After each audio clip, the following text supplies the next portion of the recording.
¿Cómo se originó el universo? ¿Cómo surgió nuestro planeta en la inmensidad espacio-temporal del cosmos? ¿Cuál es nuestro origen como especie humana? ¿Tiene nuestra existencia algún propósito? ¿Qué nos depara el futuro? Son algunas interrogantes que como habitantes de este pequeño punto azul en el universo nos hemos hecho alguna vez y cuya respuesta trasciende a la eternidad. Fortalezcamos nuestra fe en estos tiempos de incertidumbre, conociendo qué dice la revelación sobre nuestros orígenes y nuestro destino.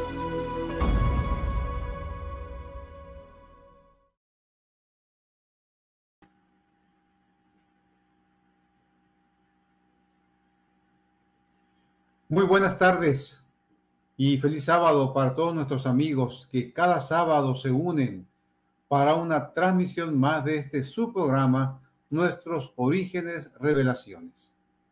Estamos muy agradecidos con Dios porque hoy estamos celebrando, estamos teniendo la conferencia número 79 de esta serie.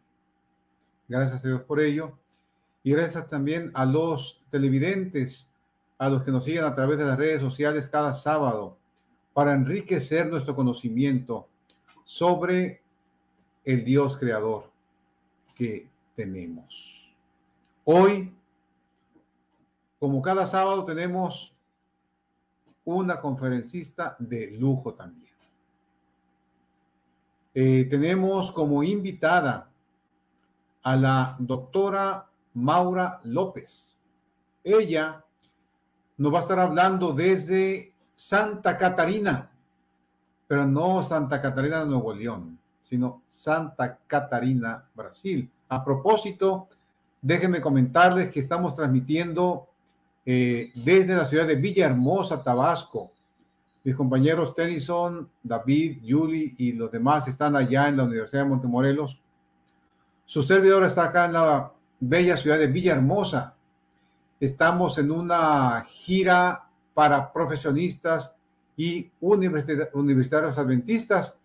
Estamos aquí acompañando al pastor Busi de la Conferencia General, director de jóvenes, al pastor Irán Ruiz, director de Ministerio en Campos Públicos de la División Interamericana.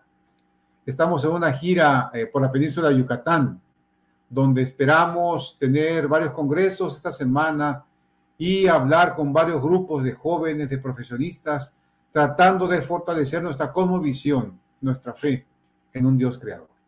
Y entonces les decía que tenemos a Maura. La doctora Maura es brasileña. Ella ya ha estado con nosotros aquí como conferencista. Y quiero saludarla. Maura, dinos tu impresión, cómo te sientes de estar otra vez en este programa de Nuestros Orígenes. Olá, professores. Um gusto estar aqui novamente com vocês para falar sobre as maravilhas da natureza, sobre a criação. Muitas graças por a invitação. Realmente é um gusto para mim. Sempre que puedo e vocês me invitam, eu estarei aqui. Graças. Qué bueno, Maura, también nos da mucho gusto tenerte y quiero avisar al público que desafortunadamente por cuestiones de agenda de nuestra invitada, ella nomás va a tener su conferencia, ¿sí? No va a haber sesión de preguntas, ella tiene otros compromisos en la tarde allá en Santa Catarina, Brasil, así que nomás vamos a disfrutar la conferencia y gracias, Maura, por estar con nosotros. Voy a pedirle a mi compañero, el maestro Tennyson, que nos hable un poco más de Maura y yo me despido del público. Como dije, estamos también en una conferencia aquí en Villahermosa, me toca una conferencia en 20 minutos ya, así que me despido del público y Maura, te quedas en buenas manos, te quedas con el público de Nuestros Orígenes, un gran público y también con el maestro Tennyson Chiray que va a conducir el programa a partir de hoy. Buenas tardes para todos. Gracias, Luciano. Saludos a todos allá en Villahermosa. Que todo esté bien por allá. Dios les bendiga en sus programas, sus proyectos. Bueno, Maura, qué bueno que estás aquí con nosotros. Nos da mucha alegría saludarte de nuevo y ver tu sonrisa. Veo que estás contenta ahí en Brasil. El clima debe estar agradable ahí. Estamos aquí en Muy invierno. caliente. Así, Sí. allá en Brasil es verano. Pero déjame contar un poquito, Maura, sobre ti aquí para nuestro público que nos está viendo, que se conectó hoy, este sábado, esta tarde, para ver el programa.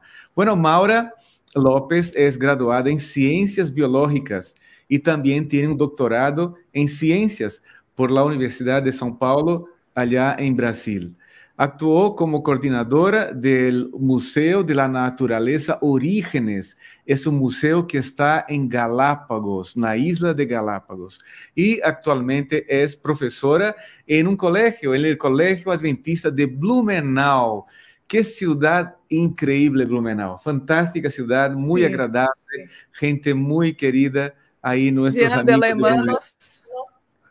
Sí, sí, me acuerdo, tengo muy buenos recuerdos de esta ciudad tan agradable que de Blumenau en el estado de Santa Catarina, en el sur de Brasil. Maura nos va a hablar sobre los océanos, evidencias de un diseñador. Saludamos a ti, Maura, a cada uno de los televidentes, los que nos escuchan, los que nos están viendo por internet, que podamos disfrutar sus investigaciones, sus hallazgos, las novedades que tienes para nosotros. Maura, te paso la palabra. Muchas gracias, Tennyson. Como yo dije, es un gusto estar aquí. La otra vez yo estaba hablando sobre Galápagos porque yo aún estaba en las islas, pero ahora ya estoy en Brasil. Y es un gusto estar aquí para hablar sobre los océanos. Y não sei se vocês já podem compartilhar minha pantalla. Eu quero começar com um verso da Bíblia e eu vou ler-lo em espanhol, que está no livro de Isaías, el capítulo 45, el verso 18, que diz: Porque así dijo Jehová, que criou os cielos, Él es Dios, el que formó la tierra, el que la hizo y la compuso, no la crió en vano para que fuese habitada la crió, yo Jehová y ninguno más que yo. Entonces, lo que nosotros vemos en la Biblia es que Dios creó nuestro planeta un lugar organizado, no un lugar lleno de caos. Y nosotros vemos eso también en los océanos. Por ejemplo, tenemos aquí algunos factos importantes. El planeta Terra es el único planeta que es conocido con grandes cuerpos de agua. Déjame regresar un poquito. Ahí está. El planeta Terra es el único planeta con grandes cuerpos de agua líquida en su superficie. No hay otro planeta en nuestro sistema solar que tiene agua líquida. Él está presente en una zona llamada Goldlock. Es una región con temperaturas que permiten existir agua en el estado líquido. Entonces, también no hay ningún otro lugar que es conocido que tiene agua líquida. Y nuestro planeta está justamente en una zona, en una región en el espacio que permite este facto. Para cada especie de vida marina que conocemos, estima-se que aún 3 no han sido descubiertas. O sea, nosotros no conocemos 75% de toda la diversidad marina que existe en los océanos. Y mitad del oxígeno que respiramos es producido en los océanos. O sea, entonces me parece que nuestro planeta, y especialmente los océanos, desempenham uma função muito importante para que a vida seja possível aqui. Então, existe fine-tuning, ajuste fino da vida. Vamos a ver, 71% da superfície da Terra, os oceanos ocupam. Em los oceanos existem 2,5 milhões de formas de vida. 26% de todo o dióxido de carbono da nossa atmosfera são absorvidos em los oceanos. Isso é muito, muito importante porque as florestas, as árvores também fazem este processo no ciclo do carbono. 3.8 mil metros de profundidade é a média da profundidade dos oceanos e 90% de todos os seres vivos, de toda a biomassa, de toda a quantidade de seres vivos vivem em los oceanos. E existem aí, no total, 5 oceanos: o Pacífico, o Atlântico, o Índico, o glacial Ártico e o glacial Antártico.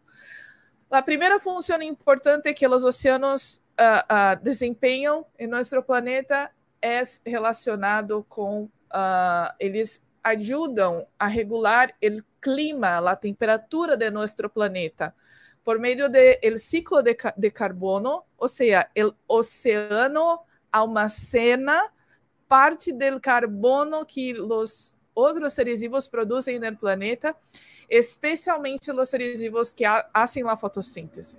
A fotossíntese, vamos relembrar, é um processo que transforma o gás carbônico em energia, e as plantas, as algas, fazem. A bomba de solubilidade, que é isso?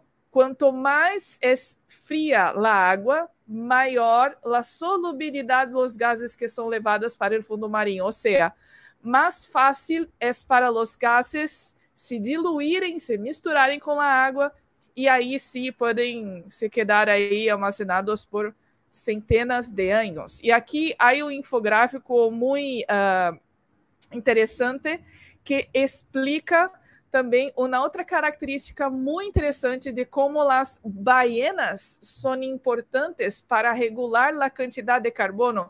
E nós já vimos que a quantidade de carbono tem que ver com a temperatura de nosso planeta. Nós temos o efeito invernadeiro, por exemplo, em que a quantidade de CO2 que existe na atmosfera pode prender ou aprisionar calor mais ou menos, ¿sí? E aí teremos toda a discussão de los cambios climáticos, etc. Pero lo que os científicos estão estudando é o papel de las ballenas como um reservatório de carbono, ou seja, as ballenas podem almacenar carbono e ajudar neste déficit de carbono que temos aí. Então, o que passa é que as ballenas, então, vão hasta o fundo para alimentar-se e aí volvem à superfície para respirar. Ao regressar, o que passa é que as ballenas defecam. O fitoplâncton vai aproveitar os nutrientes de heces de ballena para crescer. Então, quando as ballenas fazem este movimento para arriba e para abaixo, elas defecam e aí isto é energia, especialmente para os fitoplânctons que não fazem a fotossíntese e que necessitam de energia. Muitas ballenas migram de ambientes que são ricos em nutrientes para ambientes que são pobres em nutrientes. E aí, em certas regiões, a ureia, que está em la orina de ballena, pode estimular o crescimento do fitoplâncton, porque, novamente, os fitoplânctons necessitam de compostos de nutrientes para fazer seu metabolismo. Então, a ureia, que está em la urina das ballenas, são importantes para isso. Todos os seres vivos são hechos de carbono, que nós sabemos que toda a vida em nosso planeta Terra é basada em carbono e servem de depósito de carbono ao largo de sua vida útil. Então, quanto maior seja o tamanho e quanto mais anos vivem, mais carbono eles almacenam. Então, imagina as ballenas que têm aí, que são muito grandonas, têm 12, 15, 20 metros de largo. Então, podem almacenar muito carbono. Agora, quando as ballenas morrem, grandes animais marinhos em lo caso las ballenas y otros que son grandes también, sus cadáveres se hunden hasta el fondo de los océanos y ahí su carcasa sirve como fuente de carbono en el ecosistema y se incorpora a los sedimentos. Entonces, si ustedes buscarem en el YouTube videos de carbono de ballenas que morreram y se hundieron hasta el fondo del océano, hay videos que muestran los otros organismos se alimentando da carcaça da baleena, e o que passa também é que há uma grande quantidade de carbono em los huesos, em la matéria orgânica que está aí no corpo das ballenas. Outra coisa interessante é que 86% de toda a evaporação global ocorre nos oceanos. 83% do ciclo de carbono circula nos oceanos, ou seja, o oceano desempenha e tem uma função muito importante, e vocês estão vendo que não só com o clima, mas também com a quantidade de nutrientes que os seres vivos que vivem no oceano necessitam. 40 mil quilômetros de metros cúbicos é a quantidade de água que o oceano troca com os continentes por ano. E este valor é nada mais, nada menos que 6 vezes maior que a descarga de água do rio Amazonas, que é o maior rio em quantidade de água do mundo. Então, aí vocês estão vendo que temos várias corrientes marinas e as que estão em la color roja são as corrientes calientes e as que estão em las colores azules são as corrientes que são mais frias. E o que passa é que quando as corrientes se movimentam de norte ao sul, este movimento é muito importante também para que os nutrientes que estão abaixo en el solo del océano puedan ascender hasta la arriba, y ahí los animales que, claro, están más cerca del lado solar, puedan aprovechar de esos nutrientes que estaban abajo y ahí van arriba por el movimiento de las corrientes. Es muy interesante este movimiento. Las corrientes marinas son como ríos que están en los océanos, por el movimento de rotação e toda a rotação, todas as coisas do nosso planeta. Então, este movimento é importante para este ciclo, este movimento de nutrientes para todos os seres vivos. Isto é conhecido como o fenômeno da resurgência. Então, as corrientes que estão mais abaixo, que são as mais frias, quando chegam cerca de los trópicos, que estão na temperatura mais caliente, se aquecem e aí vão hasta arriba, e quando vão hasta arriba, levam nutrientes para os seres vivos. Nós vimos aí que o oceano é muito importante para o clima, e esta questão de las corrientes é muito importante, e eu vivi 2 anos em Galápagos. E aí, cerca em Galápagos, há uma corrente chamada de corrente de Humboldt. E esta corrente de Humboldt, que também passa por la costa de Peru, é muito importante porque é uma corrente muito fria que vem lá da Antártica e aí vem em direção a los trópicos. E quando chega aí cerca de las Islas Galápagos, de Peru, ascendem e aí traem muitos nutrientes, e é por isso que uma das razões de que Galápagos é uma região que é muito rica de vida marinha, porque tem águas que têm muitos nutrientes, mas também tem algumas espécies que são muito interessantes, como, por exemplo, os pingüinos de Galápagos. Em Galápagos tem a espécie de pingüino que é a mais pequena de todo o planeta, justamente porque temos esta corrente de Humboldt, que é fria. Mas também temos em Peru, por exemplo, e aqui na costa do Brasil, estes pingüinos chegam também, os pingüinos de Humboldt, que também aproveitam desta corrente que tem muitos nutrientes e um pouquinho mais fria. Aqui estão alguns movimentos. E outra coisa interessante também, e podemos usar a corrente de Humboldt como um exemplo, é que a corrente de Humboldt não solamente está involucrada com os nutrientes, mas também está involucrada com os climas. O que passa é que as correntes que são mais frias são mais secas. E aí, por os lugares onde essas correntes passam, como, por exemplo, na costa de Peru e Galápagos, são regiões que são muito secas. Então, em la costa de Peru, nós temos uma região de deserto.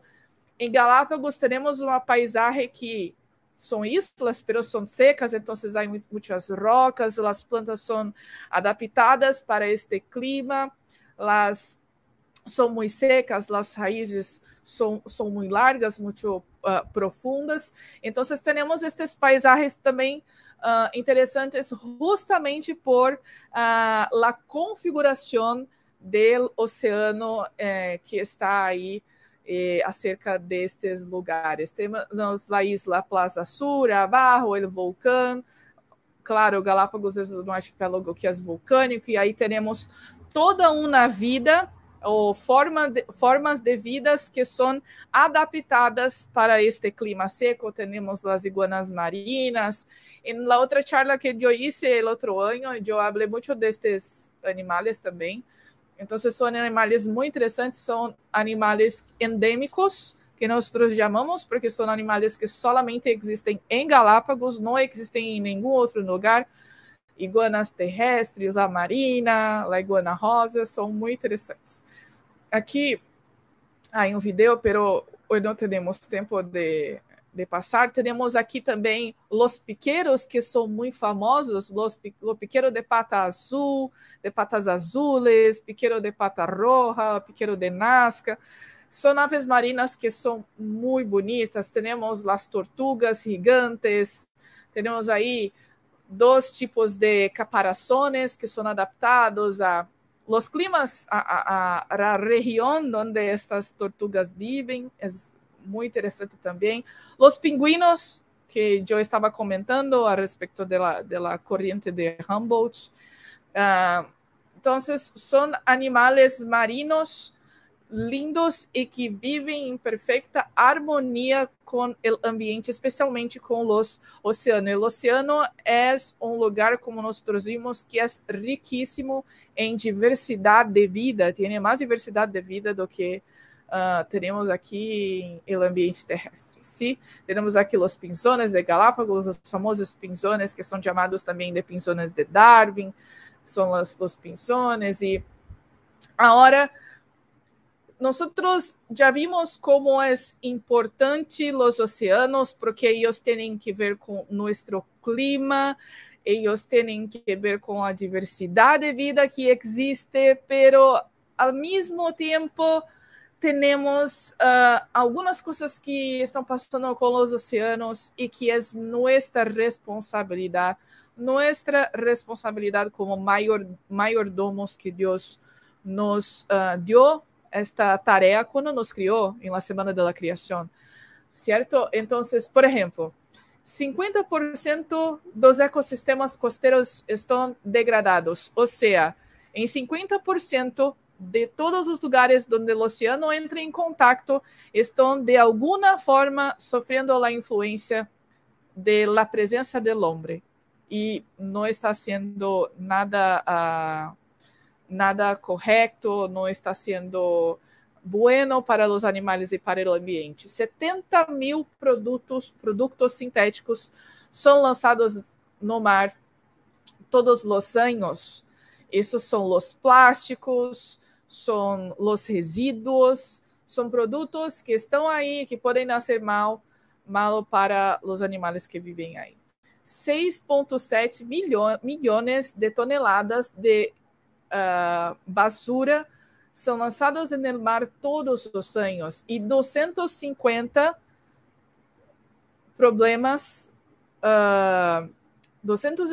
milhões de pessoas têm problemas com a saúde, como, por exemplo, gastroenterites, problemas respiratórios, porque se banham ou entram em contato com a água que está contaminada em los oceanos, em las praias, e 50 a 100 mil mortes anuais são causadas pela ingestão de mariscos que estão contaminados com metais pesados, e como, por exemplo, agora não me acuerdo de los nombres, pero os animais aí que servem de alimento, os peces e etc. Aí eu tenho um exemplo de Galápagos, porque é um lugar que eu conosco mais de cerca, então aí vocês estão vendo que Galápagos também sofre com a pesca que sem limites em escala que é industrial.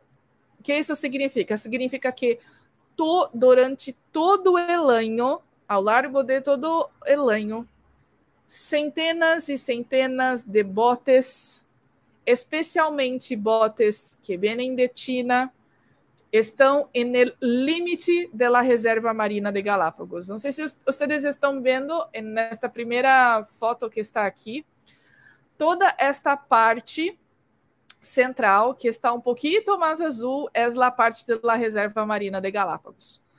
Toda essa outra parte que está verde é a parte onde há botes e pessoas e navios que estão fazendo pesca, pero eles usam estratégias de pesca que não são indicadas, porque eles, quando lançam as redes, eles também sacam, junto com os peixes, vêm tiburones, vêm tortugas, vêm ballenas, delfinos, e que eles fazem?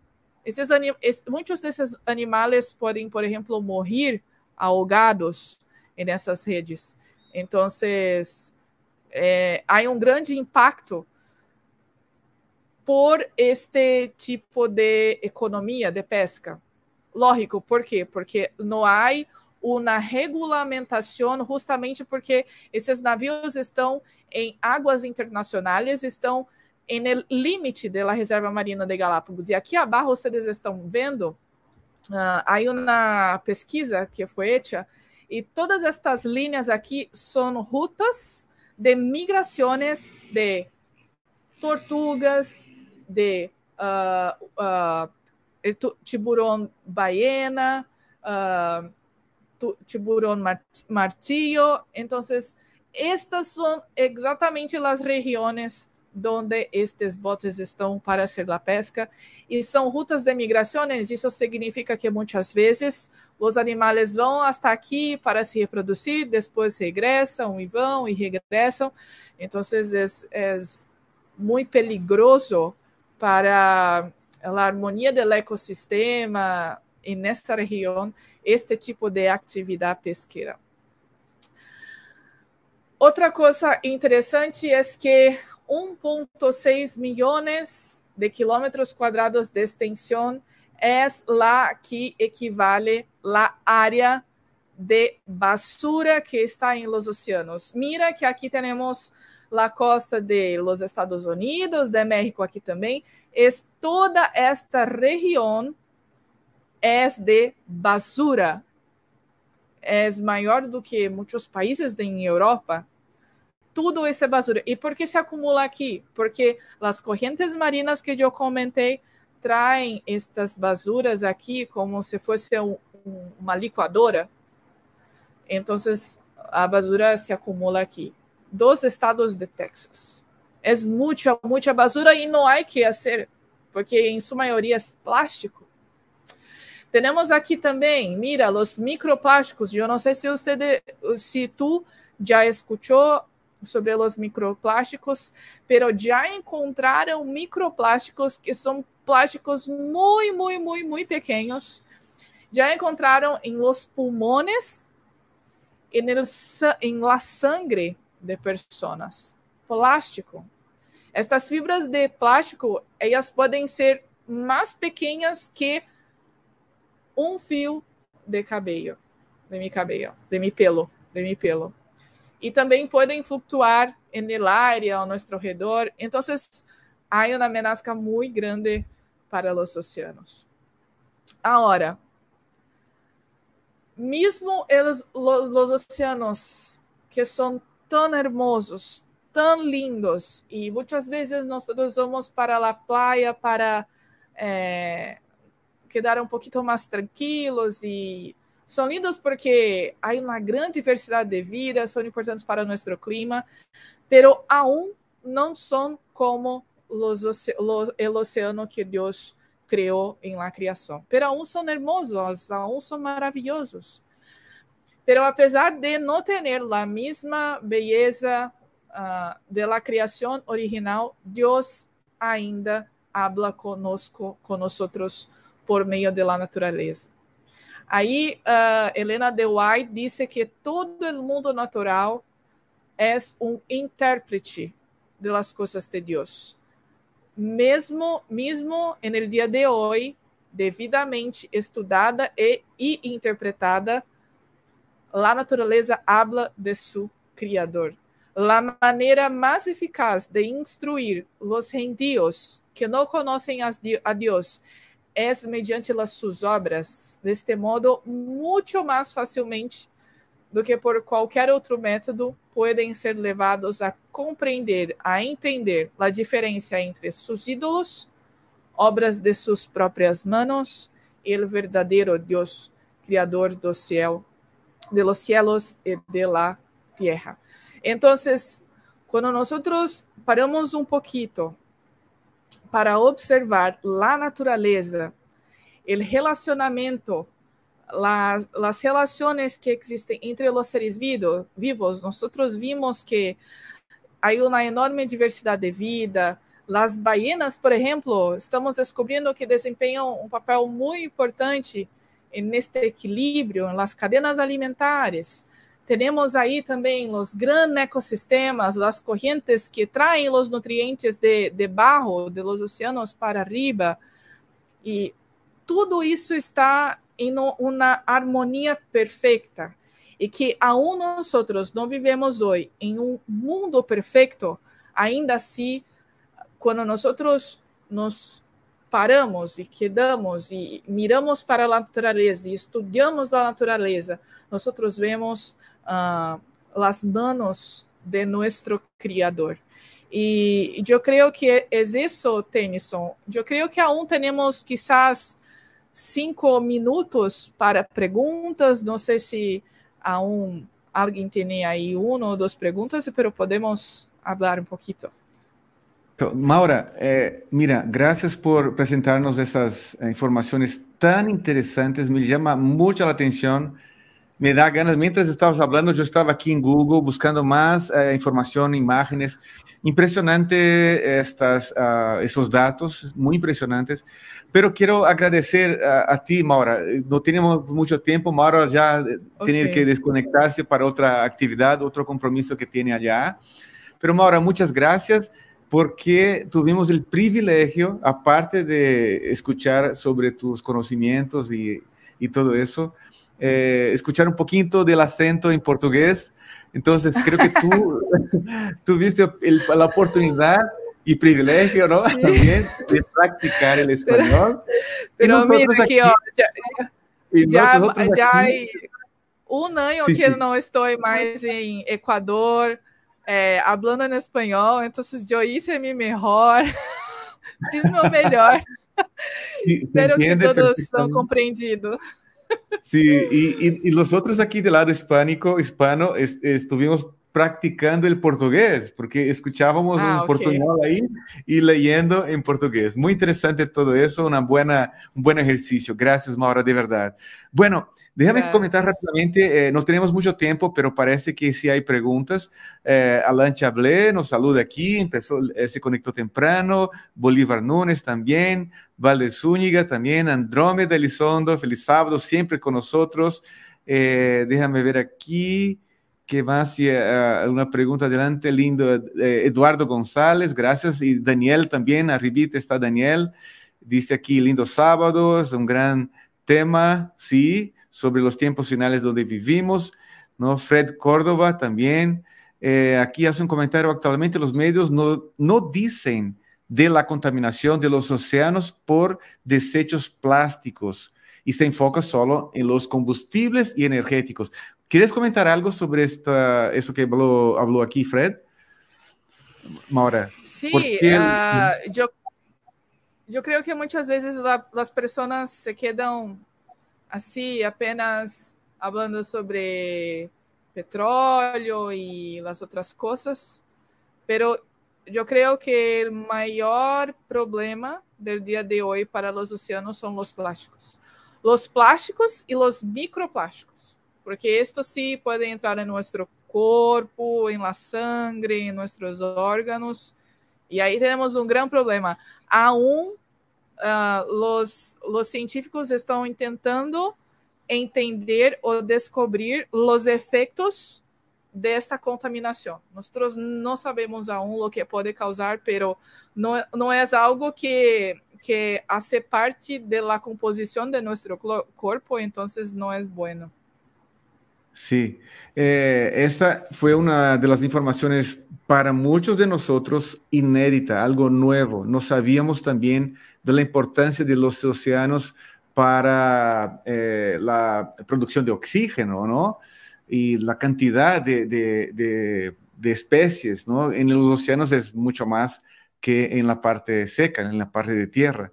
Pues mira, aquí también Daniel enseguida comenta: los microplásticos, yo pienso que son ingestados por muchas razones, sea por el uso de ropa sintética como por el ambiente, contacto, etc. ¿Qué piensas sobre eso, Maura? Sí, es verdad. Por el aire nosotros podemos respirar. Hay también muchas que son las embalagens de plástico, as vazias de plástico que nós usamos, as botellitas de plástico. Muitas pessoas dizem que quando nós usamos muitas vezes as botellas de plástico, podemos também ingerir os microplásticos. Pero como eu disse, aún é uma área que é muito nova e não temos muitas informações a este respeito, pero em la universidade onde eu hice mi doctorado, hay un grupo de pesquisa que encontró esta información que yo cité, que encontraron microplásticos en el tejido del pulmón y en la sangre también. Entonces, es algo que no es normal. Entonces, están estudiando e investigando para ver lo que encuentran. Claro, y el plástico tiene características tóxicas, ¿no? Para los seres vivos, ¿no? Pues mira, aquí Sandra Cubides nos desea un feliz sábado. Daniel, que quería preguntar algo, creo que su pregunta está más adelante. Déjame pasar aquí también a Bolívar. Daniel, ok. Daniel, también los metales pesados sí. Encontramos en mayor cantidad en peces y animales, ahí dice, inmundos, que Levítico prohíbe comer. Qué misericordioso y sabio Dios. Ahora, sobre los metales pesados, Maura, realmente los peces, todos esos animales de los ríos y mares están realmente contaminados con esos metales pesados. ¿Cuál es la información actual sobre eso? Mira, Tennyson, hay regiones donde hay una mayor chance de contaminação. Então, por exemplo, em uma região onde há puertos, há uma movimentação muito grande de los navios, que são muito grandes os cargueiros, porque as tintas que eles usam para pintar os navios têm uma quantidade muito grande de chumbo, por exemplo. De plomo. Isso, de plomo. Há também algumas regiões onde há garimpo. Não sei como se diz em espanhol, garimpo. Porque, me parece que é a mesma palavra. Quando as pessoas extraem o ouro da terra, e aí eles usam também plomo para extrair o ouro, e isto vai para os rios. Nós estamos tendo um problema muito grande em Amazônia por este motivo também. Entonces, hay una contaminación muy grande en determinados ríos y ahí los peces, los moluscos, por ejemplo, los crustáceos, que son animales que son filtradores y ahí acabam acumulando estos metales. Más Entonces, metales que otros. Isso, as indústrias que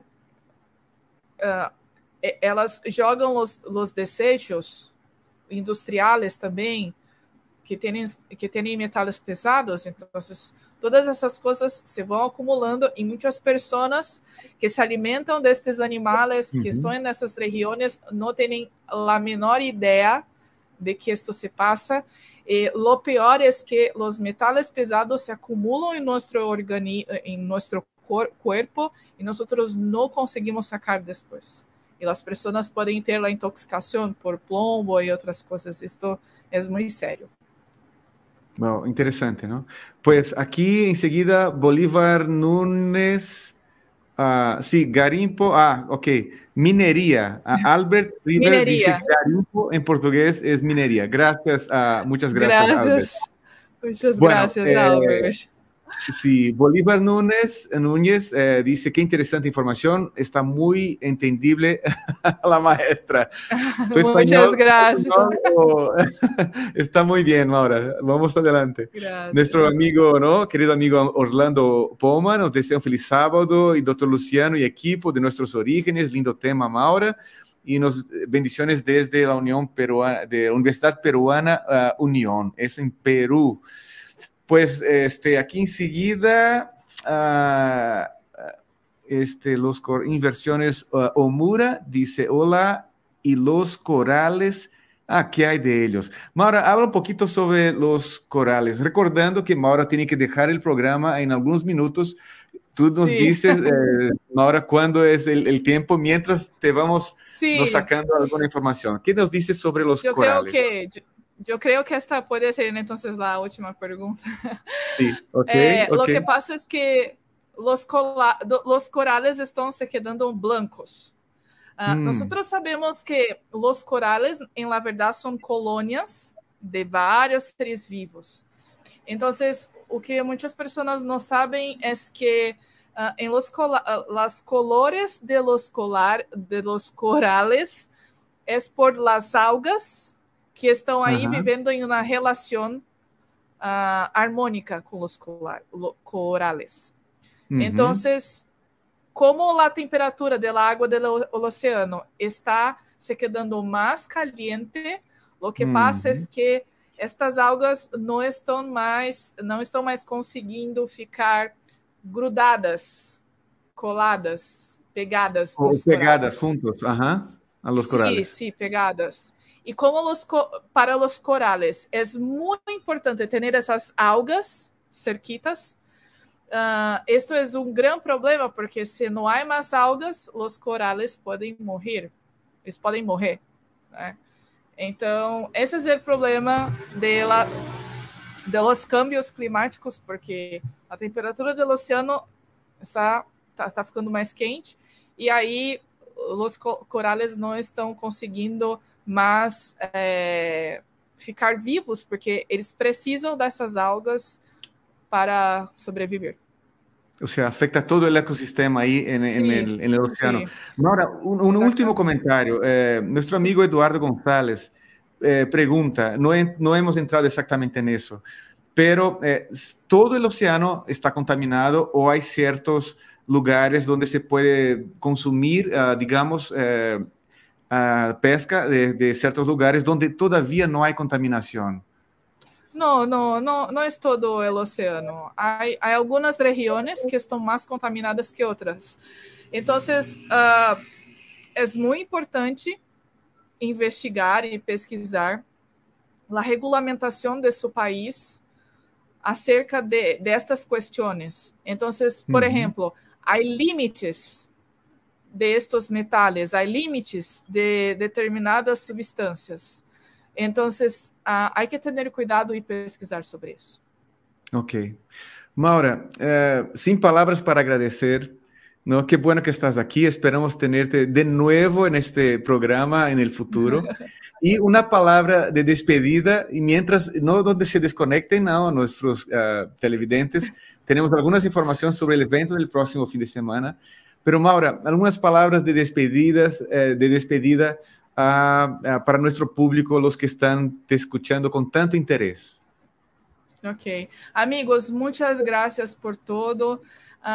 Por favor, vocês necessitam pesquisar, investigar para conhecer mais dessas coisas que nós estamos comentando aqui, porque eu tive pouquíssimo tempo para falar, pero se há alguma coisa que você está curioso e quer saber mais, por favor, pesquise e não se olvide de ler a Bíblia, que é o grande livro, e estudar a natureza, porque Deus nos deixou todas essas coisas para que nós possamos verlo e entenderlo e conhecer seu amor por nós. É isso. Maura, muchas gracias una vez más. Dios te bendiga mucho y saludos a ti, a tu familia y nuestros queridos amigos allá en Blumenau, Santa Catarina. Nos vemos pronto. Gracias, nos vemos. Gracias, Adiós. gracias. Bueno, continuamos aquí con alguna información adicional sobre el 7º Congreso sobre Creación Bíblica.